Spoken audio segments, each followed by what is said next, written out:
오늘 수요예배 함께 하시는 우리 모든 성도님들을 정말 주의 이름으로 축복하면서 우리 찬송가 370장 주 안에 있는 나에게 함께 찬양 드리면서 수요예배를 드리도록 하겠습니다. 함께 찬양하겠습니다.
오늘 함께 나눌 하나님의 말씀은 마태복음 21장 33절에서 46절까지입니다. 신약성경 365페이지가 되겠습니다. 마태복음 21장 33절에서 46절까지 제가 하나님의 말씀을 봉독하겠습니다. 다른 한 이유를 들으라.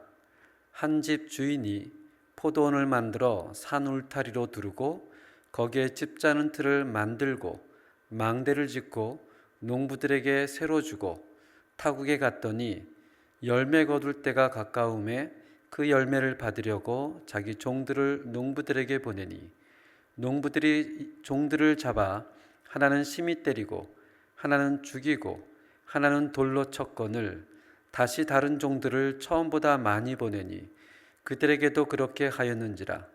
후에 자기 아들을 보내며 이르되 그들이 내 아들은 존대하리라 하였더니 농부들이 그 아들을 보고 서로 말하되 이는 상속자니 자 죽이고 그의 유산을 차지하자 하고 이에 잡아 포도원 밖에 내쫓아 죽였느니라. 그러면 포도원 주인이 올 때에 그 농부들을 어떻게 하겠느냐. 그들이 말하되 그 악한 자들을 진멸하고 포도원은 제때의 열매를 바칠 만한 다른 농부들에게 새로 줄지니이다. 예수께서 이르시되 너희가 성경에 건축자들이 버린 돌이 모퉁이의 머릿돌이 되었나니 이것은 주로 말미암아 된 것이요 우리 눈에 기이하도다 함을 읽어본 일이 없느냐. 그러므로 내가 너희에게 이르노니 하나님의 나라를 너희는 빼앗기고 그 나라의 열매 맺는 백성이 받으리라. 이 돌 위에 떨어지는 자는 깨지겠고 이 돌 위에 사람 위에 떨어지면 그를 가루로 만들어 흩으리라 하시니 대제사장들과 바리새인들이 예수의 비유를 듣고 자기들을 가리켜 말씀하신 줄 알고 잡고자 하니 무리를 무서워하니 이는 그들이 예수를 선지자로 알미었더라. 아멘. 잠시 기도하겠습니다.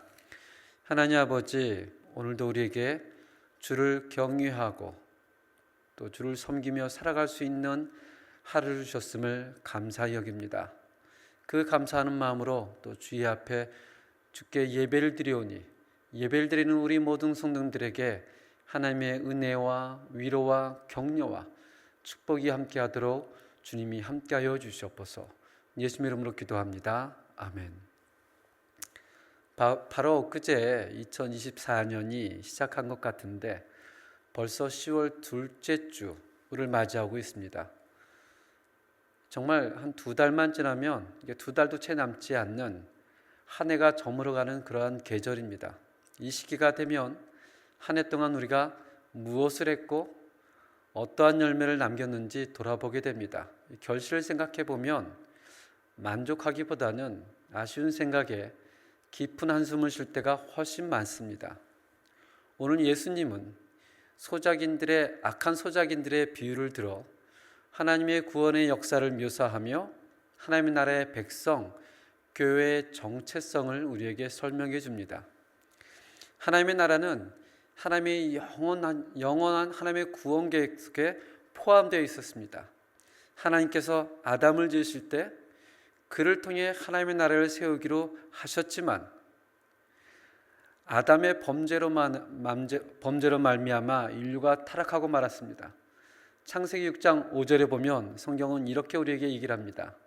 여호와께서 사람의 죄악이 세상에 가득함과 그의 마음으로 생각하는 모든 계획이 항상 악할 뿐임을 보시고 당대의 의인이었던 노아를 통해 인류를 보존하였지만 그의 후손들 역시 하나님의 나라가 아닌 인간의 나라를 위한 바벨탑을 탔고 하나님을 떠나게 되었습니다. 창세기 12장에 보면 하나님께서 아브라함을 택하시고 온 인류를 구원하실 하나님의 나라의 구원 계획을 세우십니다. 하지만 그의 후손 이스라엘 민족도 하나님을 배반하게 되고 하나님께서는 유대 족속을 남기셨지만 또 그 족속에서 그리스도를 오게 하셨지만 그 유대 족속도 그리스도를 영접하지 않았습니다. 하나님의 아들이 자기 백성에게 오셨는데 그 백성이 받아들이지 아니한 것입니다. 그래서 하나님께서는 유대 민족이 아닌 이방인과 소수의 유대인 모임인 교회를 세우셔 하나님의 나라를 상속하기로 결정하셨습니다. 이 구원의 역사를 오늘 예수님은 설명하기 위해 악한 농부들의 비유를 통해서 우리에게 말씀해 주고 있습니다. 어떤 집 주인이 포도를 재배하고 수확하고 소득을 낼 수 있는 조건을 마련해 놓은 후에 소작인들에게 임대를 주고 멀리 떠났습니다. 오늘 본문 말씀 33절을 제가 읽겠습니다. 다른 한 비유를 들으라. 한 집 주인이 포도원을 만들어 산 울타리로 두르고 거기에 즙자는 틀을 만들고 망대를 짓고 농부들에게 새로 주고 타국에 갔더니 정성을 들여 포도원을 가꾸고 최고의 포도나무를 심고 망대를 세우고 포도주 틀을 놓았습니다. 포도나무의 열매가 맺을 정도로 자랐다고 판단한 주인은 열매를 받도록 자신들의 종들을 소작인들에게 보냅니다. 그런데 농부들이 종들을 붙잡고 성경에 보니까 심히 때리고 죽이고 돌로 쳤다고 얘기를 합니다. 35절에 보면 농부들이 종들을 잡아 하나는 심히 때리고 하나는 죽이고 하나는 돌로 쳤거늘. 마지막 종은 그냥 죽인 것이 아니라 돌로 쳐서 죽였다고 합니다. 이것은 그 소작인들이 주인의 종들을 얼마나 모욕적으로 대했는지를 성경은 말해주고 있습니다. 주인은 계속해서 다른 종들을 이전보다 더 많이 보냈지만 그들은 이번에도 이전처럼 종들을 대우했습니다. 37절에 보면 후에 자기 아들을 보내면 이르되 그들이 내 아들을 존대하리라 하였더니, 우리가 가지고 있는 한글 개역 개정판에는 후에 이렇게 번역되어 있지만 원문이나 스페인어에는 피날멘테, 즉 최후에 마침내 마지막으로, 그런 뜻입니다. 즉 주인이 최후에 마침내 마지막으로 아들을 보내면서 내 아들을 보내면 이들이 존중히 여길 것이다 라는 기대를 했습니다. 그러나 주인의 기대와는 달리 소작인들은 어떻게 생각하고 어떻게 행동했다고 성경은 얘기를 하죠. 38절 39절에 보니까 농부들이 그 아들을 보고 서로 말하되 상속자니 자 죽이고 그의 유산을 차지하자 하고 이에 잡아 포도원 앞에 내쫓아 죽였느니라. 이들은 아들이 왔으니 주인에게 어떤 신상의 문제가 있었다고 생각을 했습니다. 그래서 이 상속자 아들만 죽이면 포도원을 소유할 것이라는 악한 판단을 한 것이었습니다. 오늘날의 관점에서 보면 주인이 귀한 포도원을 새로 주고 멀리 떠났다는 것이, 이것이 현실적으로 가능한 얘기인가? 예수님이 만들어낸 얘기가 아닌가라고 생각하겠지만 신약 성경에 쓰여질 기록될 그 당시 1세기 때는 이런 것이 하나의 문화였습니다. 부유한 외국 지주들은 넓은 토지를 소유하고 그 소작인들에게 임대해 주었으며 소작인들은 그 땅을 경작하며 주주가 멀리 떠나 있을 때 열심히 포도원을 돌보았습니다. 그리고 수확의 일부분은 소작료로 지불하도록 계약을 맺었습니다. 추수 때가 되면 주인이 소작료를 걷기 위하여 종들을 보냈을 때 종종 그 종들과 소작인들의 여러 가지 시비가 일어나곤 했습니다. 만일 주인에게 특별한 상황, 즉 상속자가 없이 죽은 상황이 발생하면 소작인들의 소유권을 획득할 수가 있었습니다. 이 비유를 마친 후에 마태복음 21장 23절 청중, 여기서 청중은 대제사장들과 백성들의 장로들, 바리새인들을 의미합니다. 예수님이 그 청중들에게 질문을 합니다. 주인이 돌아오면 농부들을 어떻게 할까? 이때 대제사장들과 바리새인들과 장로들이 41절에 이렇게 말을 합니다. 그들이 말하되 그 악한 자들을 진멸하고 포도원은 제때의 열매를 바칠 만한 다른 농부들에게 새로 줄지니이다. 그들이 대답한 것을 보면 적어도 이들은 자신들과 관련된 이야기가 아니라고 생각할 때는 굉장히 객관적으로 올바른 판단할 능력이 있음을 보게 됩니다. 그런데 오늘 본문 말씀 가운데 45절에 보면 나중에 이 이야기가 자기들을 향한 이야기를 깨닫게 되어질 때는 예수님을 향해 분노하고 잡으려고 하는 모습을 보게 되어집니다. 사실 사람이 그렇습니다. 남의 죄는 객관적으로 잘 보고 평가하고 얘기를 하기 쉽습니다. 그런데 그것이 자기의 죄로 생각되어질 때는 자기의 연약함, 약점, 그것은 참 객관하기가 어려운 게 사람의 모습인 것 같습니다. 예수님은 대제사장들과 바리새인들의 대답을 교정하지 않습니다. 왜냐하면 하나님이 그들의 대답처럼 그렇게 대응하실 것이기 때문이었습니다. 41절 42절을 이 41절 42절은 오늘 본문 말씀의 핵심이고 하나님의 구속의 계획을 알려주는 구속 계획을 알려줍니다. 41절 42절을 제가 다시 읽겠습니다. 그들이 말하되 그 악한 자들을 진멸하고 포도원은 제때의 열매를 바칠 만한 다른 농부들에게 새로 줄지니이다. 예수께서 이르시되 너희가 성경에 건축자들이 버린 돌이 모퉁이의 머릿돌이 되었나니 이것을 주로 말미암아 된 것이요 우리 눈에 기이하도다 함을 읽어본 일이 없느냐? 여기 보면 읽어본 일이 없느냐? 즉 예수님이 새롭게 얘기한 것이 아니라 이 42절 말씀은 시편 118편 22편 22절 23절 그 당시 대제사장들과 바리새인과 장로들은 누구나 다 아는 이야기였기 때문에 예수님이 너희가 그 말을 읽어본 일이 없느냐라고 되짚어 묻고 있는 것입니다. 시편 118편 21절 23절은 이렇게 얘기를 합니다. 건축자가 버린 돌이 집 모퉁이의 머릿돌이 되었나니 이는 여호와께서 행하신 것이요 우리 눈에 기이한 바로다. 건축자는 돌을 버는데 전문가들입니다. 이들의 판단은 정확합니다. 어떤 돌이 못 쓰는 돌인지 어떤 돌이 귀한 돌인지 구별하는데 숙련된 전문가들입니다. 세상의 전문가들이 버린 돌에 무슨 희망이 있겠습니까? 건축가들이 버린 돌이 무슨 쓸모가 있겠습니까? 요새는 그런 말씀들을 잘 안 하지만 저희가 어렸을 때는 정말 부모님들을 통해서 우리들의 희망을 꺾는 이야기들을 종종 들어왔습니다. 이놈은 싹신 노래, 나무는 떡잎부터 알아본다고 했어, 너는 안 돼. 조금 다소 부정적인 그런 이야기를 우리는 많이 들어왔습니다. 이 돌은 건축자가 보았을 때 좋은 돌이 아니었습니다. 세상의 전문가들이 하는 말은 참으로 무섭습니다. 전문가라고 하니까 왠지 더 권위가 있는 것 같고 전문가라고 하니까 그 말이 다 옳다는 생각을 갖게 됩니다. 그러나 세상의 전문가들도 얼마나 편견이 많은지 모릅니다.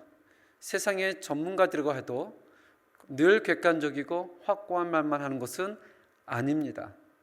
요새 인공지능 AI 많이 들어보셨죠? 인공지능 AI 기술을 앞세운 수많은 가전제품, 스마트폰, 컴퓨터, AI 자동차까지 얼마나 많은 제품들이 등장하는지 모릅니다. 한국에 있는 삼성은 이렇게 광고를 합니다. AI로 세탁부터 건조까지 한 번에 빠르게 간절한 메시지를 통해서 사람들의 마음을 유혹합니다. 야, AI가 정착된 세탁기래, AI가 정착된 냉장고래. 칠레 삼성 매장에 가니까 삼성 이나라 칠레 매장에 이렇게 써 있더라고요. 갈락시 자 쉐고, 갈락시 AI 자 쉐고, 갈락시 AI 자 세탁기.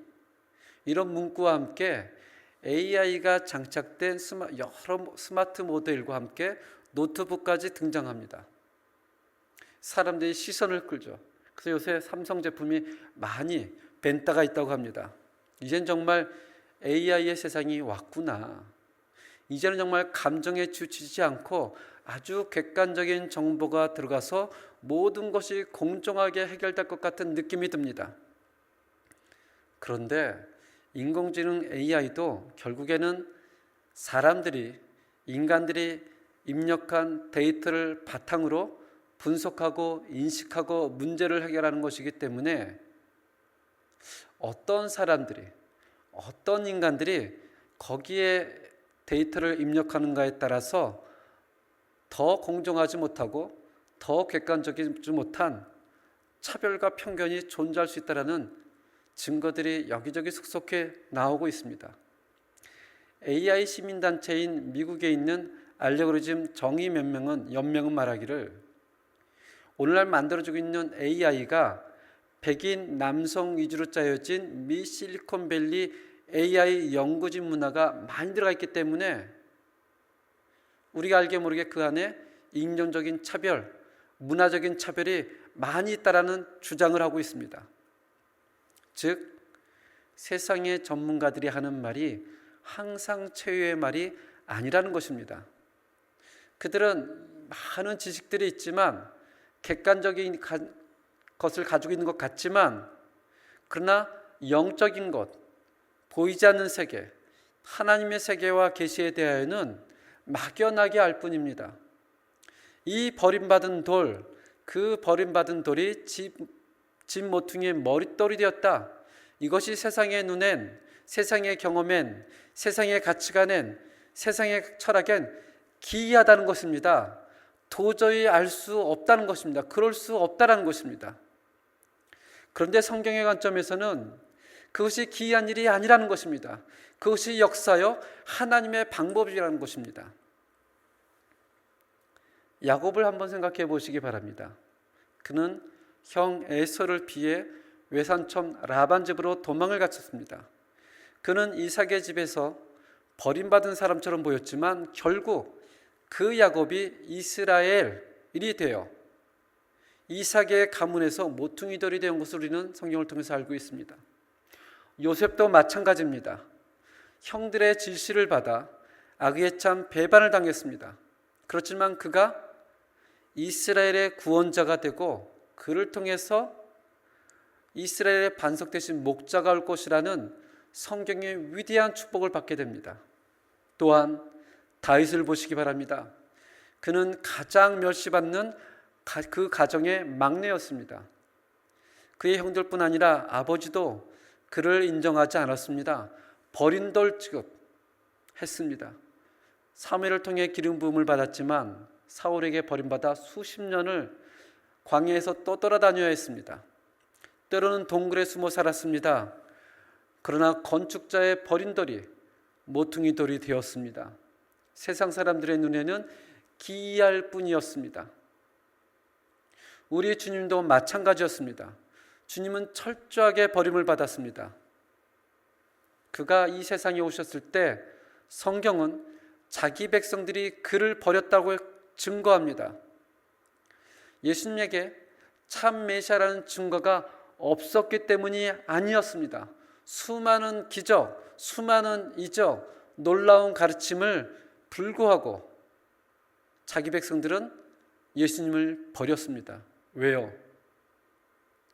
자기들이 기대했던, 자기들이 소망했던, 자기들이 머릿속에 그렸던 메시아의 모습이 아니었기 때문에 그렇습니다. 참 우리 가운데도 기대감이 크면 클수록 그에 대한 분노도 클 수밖에 없음을 보게 됩니다.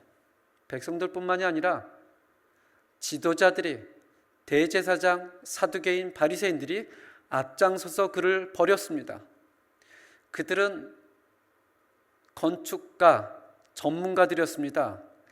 하나님의 율법을 전공하는 자들이었습니다. 예루살렘에 모였던 무지한 사람들이 예수님을 버린 것이 아니라 당대 최고의 지성인들, 제사장, 사두개인, 바리새인, 장로들이 앞다투어 예수를 향해서 저는 메시아가 아니야, 그는 쓸모없는 돌이야 라고 버렸습니다. 그 버림 또한 너무나 격렬했습니다.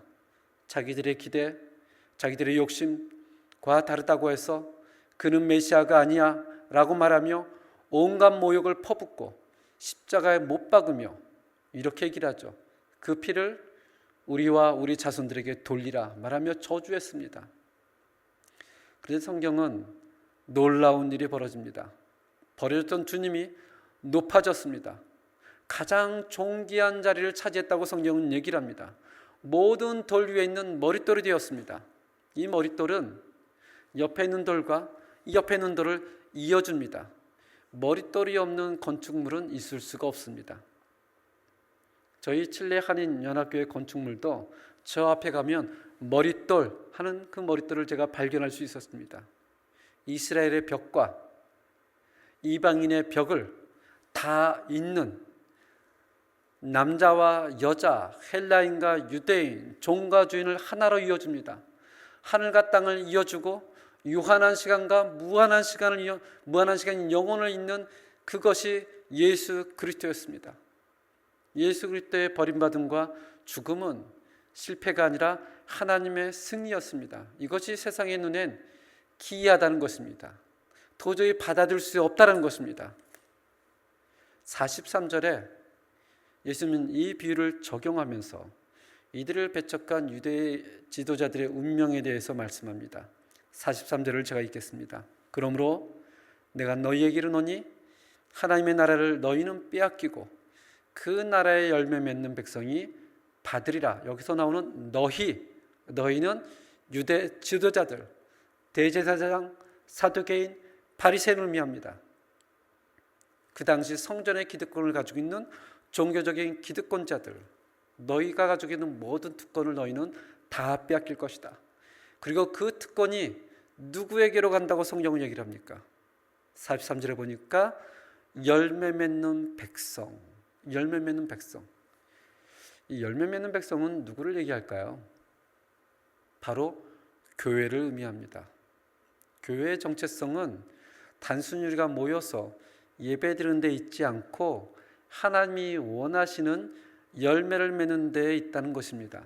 여기서 말하는 열매란 무엇일까? 우리는 돈이나 사회적인 지위, 숫자, 크기, 소위 세상에서 말하는 성공을 열매로 평가하기 쉬운 시대에 살아가고 있습니다. 그러다 보니 교회에서도 하나님을 믿는 열매가 숫자, 크기, 성공, 건강, 부귀, 영화 이런 것으로 착각을 합니다. 내가 얼마나 많이 돈을 벌었는지, 내가 얼마만큼 사람들에게 인정받았는지, 얼마나 큰 집을 샀는지, 얼마나 좋은 자동차를 끌고 다녔는지, 얼마나 숫자적으로 부흥했는지.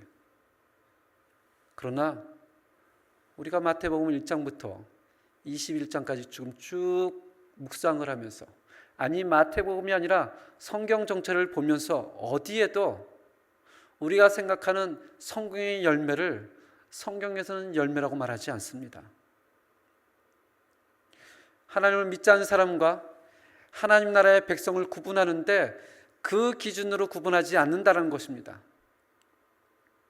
그 나라의 열매를 맺는 백성이 받으리라. 세라 다도아 헨테 que produzca los frutos de él. 여기서 열매를 복수형으로 얘기를 하죠. 그냥 열매들이 아니라 그 나라의 열매, 즉 세상의 기준이 아닌 하나님 나라의 기준에 의한 열매를 얘기합니다. 마태복음 7장에는 상상설교가 잘 나와 있죠. 마태복음 7장 17절 18절을 제가 읽겠습니다. 이와 같이 좋은 나무마다 아름다운 열매를 맺고 못된 나무가 나쁜 열매를 맺나니 좋은 나무가 나쁜 열매를 맺을 수 없고 못된 나무가 아름다운 열매를 맺을 수 없느니라. 여기서 좋은 열매는 하나님의 뜻에 행하는 것을 의미합니다. 세상의 가치관, 철학과 기준에 의한 성공의 열매가 아니라 하나님의 말씀을 듣고 하나님의 말씀에 순종하는 열매를 의미합니다. 마태복음 7장 20절에는 이렇게 얘기를 하죠. 이러므로 그들의 열매로 그들을 알리니. 여기서 말하는 것은 열매를 맺으니까 그들이 비로소 안다, 이 얘기를 강조하는 것이 아니고 하나님 나라의 백성, 교회는 반드시 좋은 열매를 맺는다는 것입니다. 바뀔 수밖에 없다라는 거예요. 열매를 맺지 않는 하나님의 교회가 없다라는 것입니다. 하나님의 교회는, 하나님의 백성은 반드시 좋은 열매를 맺는다. 그것이 교회의 정체성이라는 것입니다. 열매를 맺지 않는 교회, 열매를 맺지 않는 백성이 있을 수 없다라는 것입니다. 아무리 주의 이름으로 선지자 역할을 하고 또 귀신을 내쫓는 능력이 있다고 해도 성경은 뭐라 그러죠? 하늘아버지께서 원하신 뜻에 순종하지 않는 사람은 그것은 악한 열매다, 나쁜 열매다라고 얘기를 합니다. 최후의 심판 때 오른쪽에 양, 왼쪽에 염소를 놓고 좋은 열매가 무엇인지 구체적으로 성경은 우리에게 얘기해 주고 있습니다. 마태복음 25장 35절에 보면 이렇게 얘기를 합니다. 내가 줄일 때에 너희가 먹을 것을 주었고 목마를 때에 마시게 하였고 나그네 되었을 때에 영접하였고 헐벗을 때에 옷을 입혔고, 병들었을 때 돌보았고, 옥에 갇혔을 때 와서 보았느니라.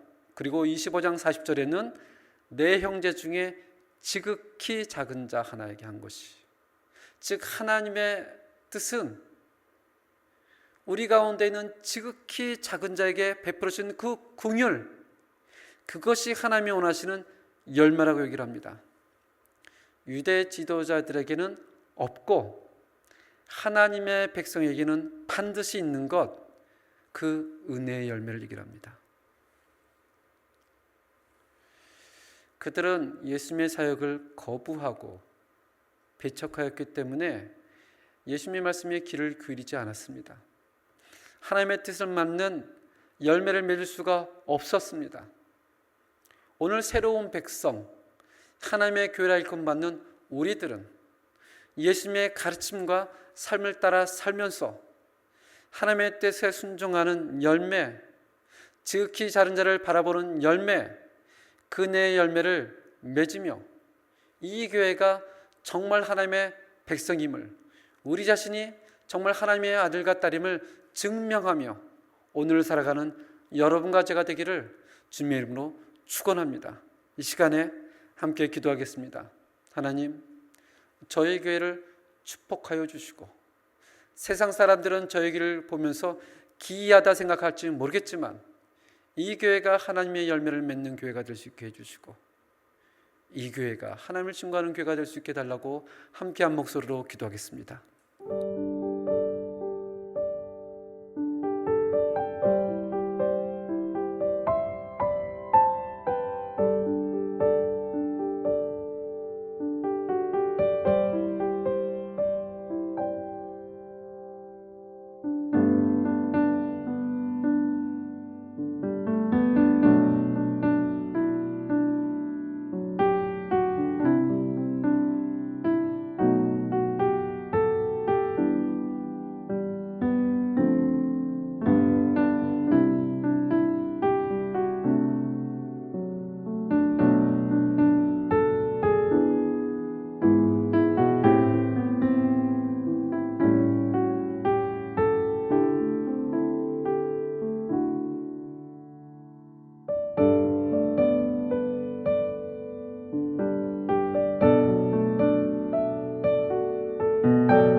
하나님 아버지, 정말 하나님의 은혜가 이 하나님의 몸된 교회에 풍성할 수 있도록 좀 인도하여 주시옵소서.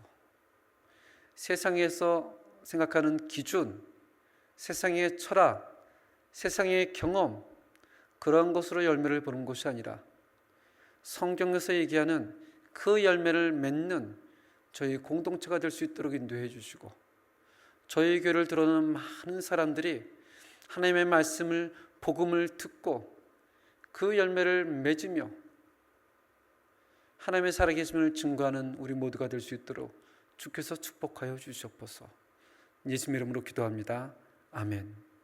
우리 다 함께 하나님의 음성을, 우리 뜻을 생각하면서 하나님께 영광을 드리겠습니다.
지금은 우리 주 예수 그리스도의 은혜와 하나님의 놀라운 사랑과 성령님의 교통하심이 이 땅에서 열매를 맺는 백성으로 살아가길 원하는 모든 성도님들 위해 지금부터 영원까지 함께할지어다.